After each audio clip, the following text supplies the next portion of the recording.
ಹಾಲು ಶೇಖರಣೆ ಮಾಡ್ತಾ ಇದ್ದೀವಿ. ಇವತ್ತು 93-94 ನಾನು ಅಧ್ಯಕ್ಷನಾದಾಗ 60,000 ಲೀಟ್ರಿಗೆ ತಗೊಂಡೋದು. ಅವತ್ತು 21 ಕೋಟಿ ಲಾಭ ಆಯ್ತು ನಾನು ಅಧ್ಯಕ್ಷನಾದಾಗ. ಇವತ್ತು ವಹಿವಾಟು ಇದ್ದಿದ್ದೇ 21 ಕೋಟಿ.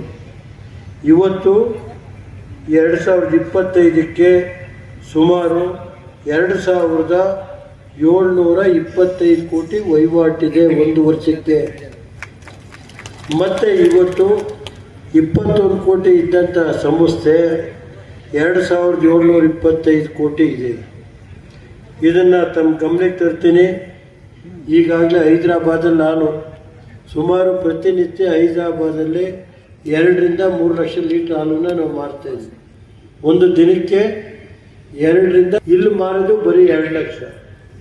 ಮತ್ತು ಇವತ್ತು ನಾವು ಈಗಾಗಲೇ ಹಲವಾರು ಘಟಕಗಳನ್ನ ಏನೇನು ಮಾಡಿದ್ದೀವಿ ಅನ್ನೋದನ್ನ ನಮ್ಮ MD ತಿಳಿಸಿದ್ರು. ಈಗಾಗಲೇ ಇಲ್ಲಿ ಒಟ್ಟು ನಮ್ಮ ಆಸ್ತಿ ಇರೋದು 150 ಎಕರೆ 29 ಗುಂಟೆ. ಅರಸೀಕೆರೆ ಶಿಥಿಲೀಕರಣ 9 ಎಕರೆನಲ್ಲಿ 2013ರಲ್ಲಿ ಪ್ರಾರಂಭ ಮಾಡಿದ್ದೀವಿ.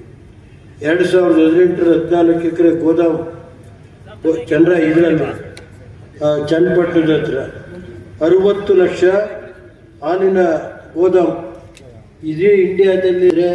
4.5 ಎಕರೆನಲ್ಲಿ ಕುಮಾರಣ್ಣರಿದ್ದಾಗ ಬರೀ ಎಷ್ಟಪ್ಪ ದುಡ್ಡು ತಗೊಂಡಿದ್ದು 4 ಎಕರೆ 27 ಗುಂಟೆ ಮಾಡಿಕೊಟ್ರು.